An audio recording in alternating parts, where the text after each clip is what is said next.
pertanyaan saya ini, ada apa dengan website di Indonesia? Ada apanya apa gitu?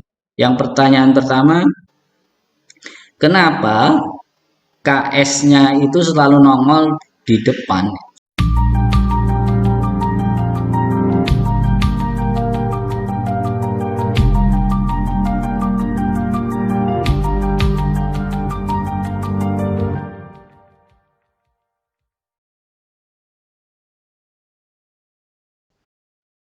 Assalamualaikum warahmatullahi wabarakatuh, kawan.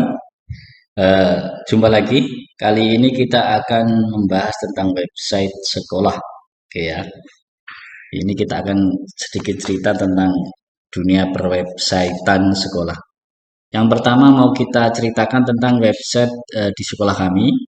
Sekolah kami berada di daerah di Ponorogo, ya termasuk daerah yang istilahnya pinggir ya, karena di samping kita sudah ada Pacitan, Trenggalek itu sudah Wonogiri itu sudah perbatasan.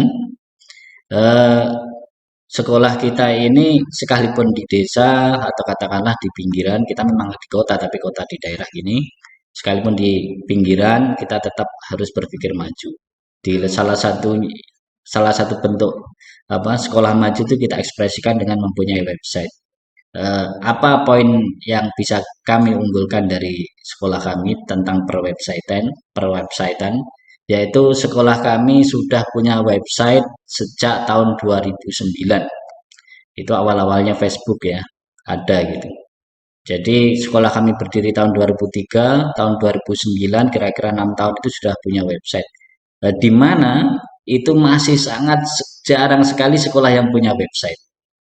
Bahkan ada orang keliling menawarkan apa website bersama, namanya apa itu sekolah juara atau apa, berbayar sekian. Kita tolak. Kita ingin punya website sendiri. Waktu itu masih masa merintis, muridnya belum begitu banyak, hanya seratusan berapa gitu. Jadi kita punya tekad untuk punya website sendiri. Karena modalnya hanya tekad. Awalnya kita tuh pengen mengaktifkan Facebook, di situ kita akan menginformasikan berita-berita kita lewat Facebook gitu. Tetapi ketika kita ketemu dengan seorang teman yang memang ahli dalam bidang apa perwebsitean ini, dia menyarankan bikin aja website, blog gitu, blog gratis kan ada gitu. Oke, kita akan bikin blog gitu.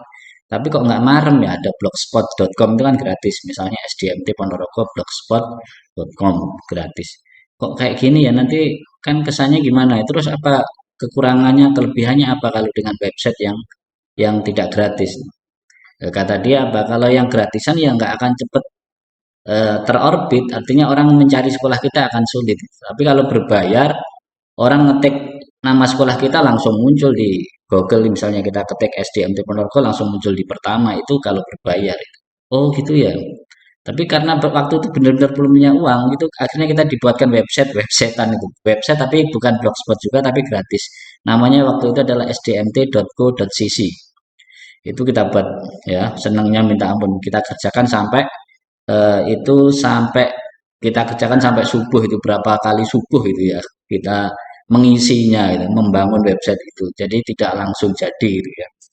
Ini terima kasih dalam hal ini kita sampaikan pada Mas Fakih Pria Sejahtera ya, Mas Fakih Pak Fakihudin ya, dulu lulusan Unmuh Ponorogo sini. Kemudian setelah kita punya website gratisan, kita ditawari nih, kita ngobrol terus nih sama Mas Fakih berjalan berapa bulan kalau nggak salah. Ini bisa nggak sih sebenarnya kita punya website yang berbayar yang bisa aja. Coba kira-kira berapa biayanya? Setelah hitung punya hitung 500 itu. Ternyata cukup dengan 500 ya, 500.000 gitu. Cuma syaratnya ada dua ini. Yang pertama, kalau Anda juga ingin punya website yang berbayar, ini nggak tahu sekarang harganya sudah lebih ya, mungkin 1,5 atau 2 juta ya. Dan syaratnya sekalipun kita sudah bayar, kita tetap harus punya syarat ini yang nggak bisa nggak kalau website kita mau mau eksis dan punya nilai nilai dukung kepada sekolah kita. Yang pertama kita harus siapkan minimal berapa puluh kalau perlu seratusan artikel untuk diupload di awal. Kenapa? Karena kalau nggak diisi itu nanti garing gitu. Websitenya ada tapi nggak ada isinya, orang gimana mau lihat? klik visi kosong, klik misi kosong, klik tujuan kosong, klik profil kosong, klik tentang katakanlah program kosong, program A kosong, program B kosong, program C kosong. Klik berita tentang ini kosong, kan orang mau lihat apaan yang mau dilihat itu. Nah, untuk mengisi ini di kali pertama kita harus benar-benar menyiapkan materi banyak. Jadi jangan dipikir website yang hanya tampilannya apa namanya satu layar itu diklik ada, klik ada itu materinya sedikit itu sangat banyak dan itu maaf ya memang kerja kerasnya di situ. Jangan ngarep pesen ke orang langsung jadi tiba-tiba kita klik ada semua nggak ada. Orang yang kita pesen ini pun itu pun hanya akan menyediakan template-nya atau tampilannya dan ruang-ruang kosong. Kita sendiri yang akan mengisinya. Jadi itu jadi catatan kalau teman-teman ingin membuat website. Jadi harus menyiapkan materi awal dulu. Yang kedua yang tidak kalah beratnya yaitu apa? Berat tapi bisa sih. Yaitu apa? Eh, rutin telaten mengupdate. Ini juga nggak kalah beratnya karena apa? Setiap ada berita tentang kemajuan kita update, masukkan di berita. Ada berita diupdate, ada berita diupdate. Kemudian kalau ada data tahunan yang harus dirubah, misalnya jumlah guru, jumlah siswa, misalnya kita itu menyisipkan di situ informasi tentang profil sekolah, itu tiap tahun harus diupdate, begitu ya. Jadi kerja kerasnya di situ. Lah ya kalau yang kedua ini tentu kita harus menunjuk satu atau dua orang, satu tim, katakanlah bikin tim untuk mengupdate ini. Kalau enggak ya enggak akan jalan. Apa sih untungnya kalau website kita jalan? Ya jangan ditanya. Ya kalau klik orang dimanapun itu mesti mudah mengakses kita itu. Ketik di Google langsung muncul sekolah kita. Itu ya. Itu salah satu itu penting sekali karena dan itu rata-rata zaman sekarang namanya orang tuh nggak akan tanya kemana-mana, dia akan pegang HP, ketik sekolah mana sih untuk anakku yang cocok, misalnya kayak gitu ya. Itu yang pertama. Berikutnya tentang kita ceritakan sejarah website kita ini. Website kita setelah berbayar tadi, yaitu sdmtponorogo.com, kita masih pakai kata .com. Com itu sebenarnya komersil. Kalau kalau pendidikan sebenarnya SCHID. Cuma kita memang agak memperluas segmennya dalam arti biar booming dulu lah. Nanti kita akan kita bikin domain dengan nama sdmtponorogo.schid yang kita integrasikan dengan .com itu. Ya, pasti akan kita lakukan itu. Yang jelas kita sudah punya sdmtponorogo.com. Yang pertama kita ingat waktu itu tampilannya adalah pakai jumlah template. Itu pernah sekali kemudian karena mungkin kita menginginkan ada tampilan yang agak lebih bervariasi, ada semacam slide ya, gambar slide yang agak apa namanya menarik, kita ganti dengan template jumlah lagi. Udah jalan. Setelah jalan kita ganti lagi dengan template jumlah lagi gitu ya. Ya, kita ingat waktu itu yang agak kecil gitu, yang kemudian template yang bervariasi banyak sekali fiturnya. Rupanya ada lagi yang menurut kita yang lebih menarik gitu. Kita ganti ke jumlah lagi. Sudah kita sangat senang nih dengan template ini. Tapi sesenang-senangnya kita gitu ya. Kita harus mengalah dengan perkembangan zaman. Apa itu? Android. Kenapa dengan Android? Karena website yang kita sukai ini ternyata tidak kompatibel dengan Android. Maksudnya gimana? Kalau kita klik satu menu itu harus maaf ya dijempleng gini di apa namanya dilebarin di dan selalu tampil utuh padahal harusnya per sub kalau tipe Android itu. Jadi intinya belum kompatibel dengan Android. Akhirnya apa? Kita ganti lagi dengan template yang kompatibel dengan Android yang sekarang ini sudah ada di SDMT. Bisa Anda saksikan sdmtponorogo.com. Itu sudah kompatibel dengan Android. Jadi kalau Anda melihat di laptop ya akan penuh menunya akan kelihatan, tapi kalau di Android dia akan pas ya setiap artikel ya sesuai dengan layar Android. Itu yang ada. Jadi poin ini kita hanya ingin menyampaikan bahwasanya apa? Bahwasanya kita harus tahu kapan kita harus berubah. Sesegera mungkin kita berubah. Dan alhamdulillah perubahan yang dilakukan SDMT ini sudah cukup lama, sekitar 2015 ya, pindah ke Android itu. Itu di mana maaf ya kampus di sekitar kita ini waktu itu masih apa?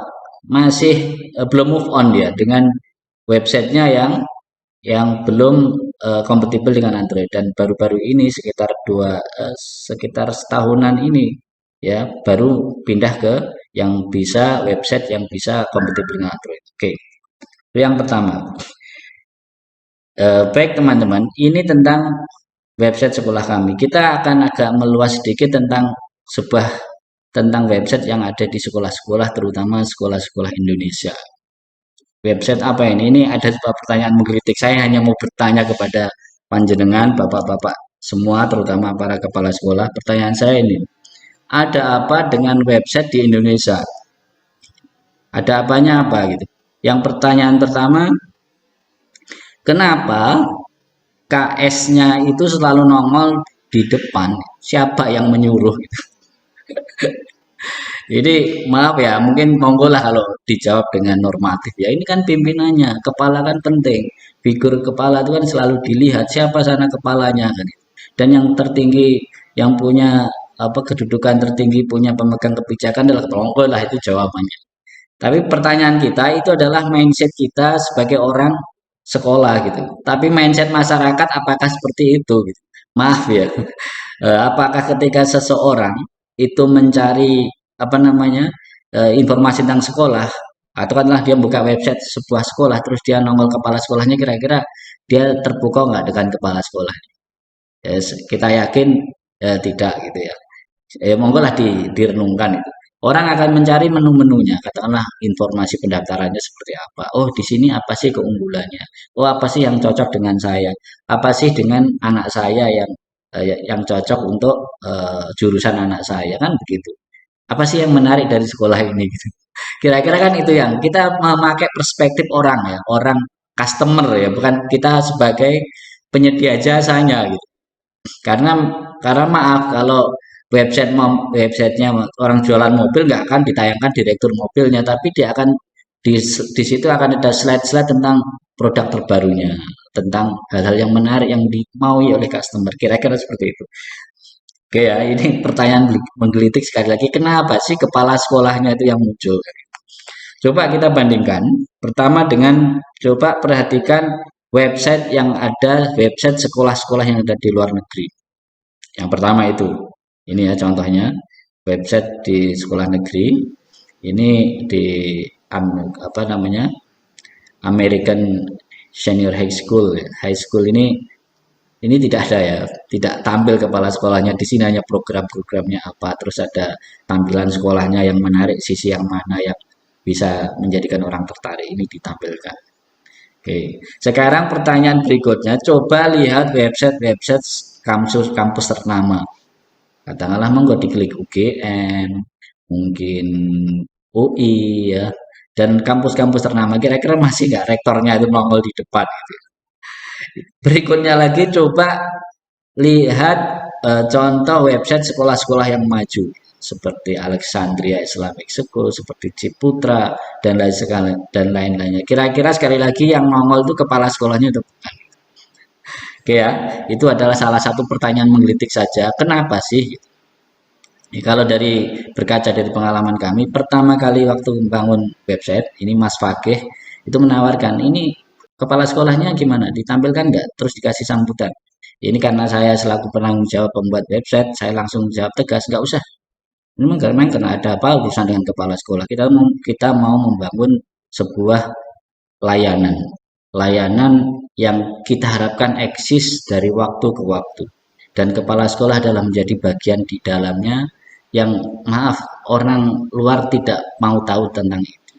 Yang dia tahu adalah layanan yang dihidangkan, yang mereka butuhkan. Orang luar tidak mau tahu ini restoran siapa bosnya. Dia yang mau tahu tempatnya nyaman nggak, masakannya enak nggak, kalau parkir nyaman nggak, itu yang mau orang tahu. Saya maaf saya jawab begitu. Karena kita menggunakan perspektif customer gitu ya, bukan perspektif penyedia jasa. Itu ya, maaf itu saja sebuah pertanyaan menggelitik. Monggo kita jawab bersama-sama ya tentang